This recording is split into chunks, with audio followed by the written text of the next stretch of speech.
Assalamualaikum warahmatullahi wabarakatuh. Halo semuanya, kami dari kelompok 5 ingin mempresentasikan tentang lingkungan ekonomi yang beranggotakan dengan Muhammad Latif Asidik dengan NIM 2200512029, Muhammad Alif Ramadan 2200512013, Gina Hafiza 2200512028. Lalu, kita akan membahas bagaimana pertumbuhan ekonomi mempengaruhi kinerja bisnis. Pertumbuhan ekonomi mencerminkan perubahan dalam tingkat efektivitas secara umum. Jika pertumbuhan ekonomi lebih kuat dari yang biasanya, maka total tingkat pendapatan dari pekerja relatif tinggi. Dampak dari perekonomian yang lebih kuat dapat menyebar dengan cepat antar bisnis, yaitu seperti ketika pelanggan mulai meningkatkan pengeluarannya, maka perusahaan mengalami permintaan yang lebih tinggi atas produknya dan bahkan mulai mempekerjakan lebih banyak karyawan guna mengakomodasi peningkatan atas permintaan. Perusahaan juga mungkin perlu memperluas operasinya yang mengakibatkan peningkatan permintaan untuk perlengkapan, jasa konstruksi, dan bahan baku. Lanjut, bagaimana inflasi mempengaruhi kinerja bisnis? Inflasi dapat mempengaruhi beban operasi suatu perusahaan untuk menghasilkan produk dengan meningkatkan harga dari perlengkapan tambahan baku.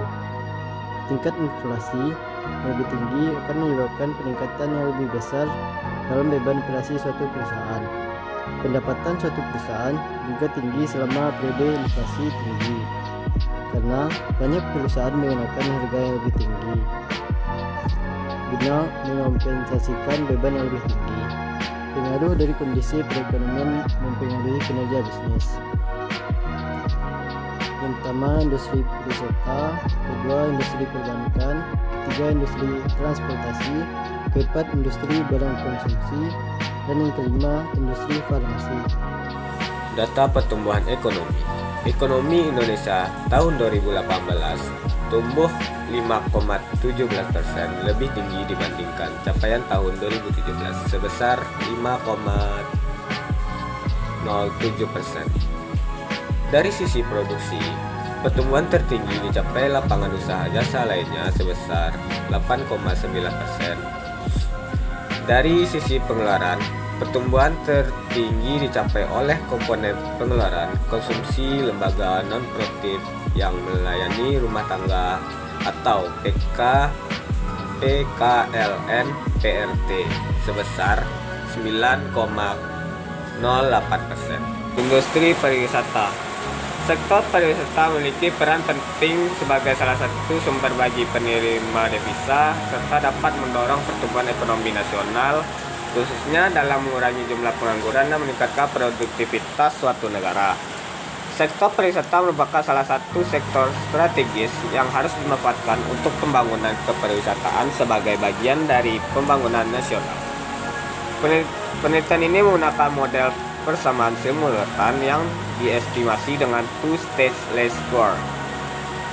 Hasil menunjukkan bahwa pariwisata berpengaruh positif terhadap pertumbuhan ekonomi dan sebaliknya, pertumbuhan ekonomi berpengaruh positif terhadap pariwisata.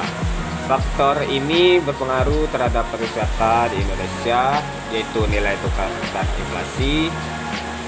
Pariwisata dapat meningkatkan pendapatan devisa, menciptakan lapangan kerja, merangsang pertumbuhan industri pariwisata. Oleh karena itu, dapat memicu pertumbuhan ekonomi, terlebih dapat mendorong dari berbagai negara untuk mengembangkan sektor pariwisata. Industri perbankan. Kenaikan permintaan kredit perbankan baik kredit konsumsi, modal kerja, ataupun investasi untuk mendorong daya beli, pertumbuhan usaha sampai dengan peningkatan investasi. Di Indonesia sendiri, rasio aset perbankan terhadap pendapatan domestik bruto atau bisa dibilang PDB hasil baru sebesar 55,1% per akhir 2019 lalu menurut data Otoritas Jasa Keuangan atau OJK. Dengan upaya mendorong stabilitas sektor perbankan, maka diharapkan fungsi intermediasi perbankan pada sektor real pun diperkirakan akan tetap optimal. Kedepannya, selain mempercepat reformasi struktural di sektor real, pemerintahan juga perlu mendorong pendalaman sektor keuangan bank, terutama meningkatkan inklusi keuangan dan di sektor bank. Industri transportasi. Berdasarkan data Badan Pusat Statistik atau BPS, sektor transportasi dan pengundangan berhasil tumbuh 21,27%. D. Industri barang konsumsi. Kepala Badan Pusat Statistik Marga Yuwono menyatakan sektor konsumsi rumah tangga berkontribusi hingga 53,65% dan tumbuh 4,34% pada kuartal 1 2022. Hal ini terlepas dari peningkatan mobilitas masyarakat sehingga kegiatan ekonomi juga berjalan. Kalau dibandingkan dengan kuartal 1 2021, terjadi pola yang berbeda namun memiliki kemiripan dengan kondisi sebelum krisis. Dari semua sektor hanya konsumsi pemerintah yang mengalami kontraksi yaitu 7,74%. Hal ini disebabkan belanja barang dan belanja sosial di kuartal 1 2022 ini semakin menurun sehingga dengan kondisi pandemi yang semakin baik. Berbeda dengan kuartal 1 2021, saat itu terjadi lonjakan kasus COVID-19 sehingga pemerintah mengalokasikan belanja barang dan belanja sosial untuk penanganan COVID sangat tinggi. E. Industri farmasi. BPS melakukan PDB subsektor industri kimia, farmasi dan obat tradisional atas dasar harga berlaku mencapai 339,18 triliun rupiah pada 2021. Nilai tersebut porsinya mencapai 11,51% dari PDB industri pengolahan non-migas nasional yang mencapai 2,95 kuadriliun. Jika diukur menurut besaran PDB atas dasar harga konstan 2010, industri kimia, farmasi, dan obat tradisional tumbuh 9,61% menjadi 233,87 triliun rupiah pada tahun lalu dibanding tahun sebelumnya. Capaian sektor kimia, farmasi, dan obat tradisional tersebut lebih baik dari tahun sebelumnya yang hanya tumbuh 9,3%, serta di atas pertumbuhan PDB nasional sebesar 3,69%. Pertumbuhan sektor tersebut merupakan yang tertinggi sejak 2013. Membaiknya capaian tersebut selaras dengan pengeluaran konsumsi masyarakat untuk kesehatan dan pendidikan yang juga tumbuh 1,7% pada tahun lalu.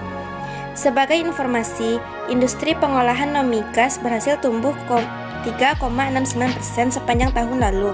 Demikian pula rata-rata industri pengolahan tumbuh 3,39% pada 2021 dibanding tahun sebelumnya.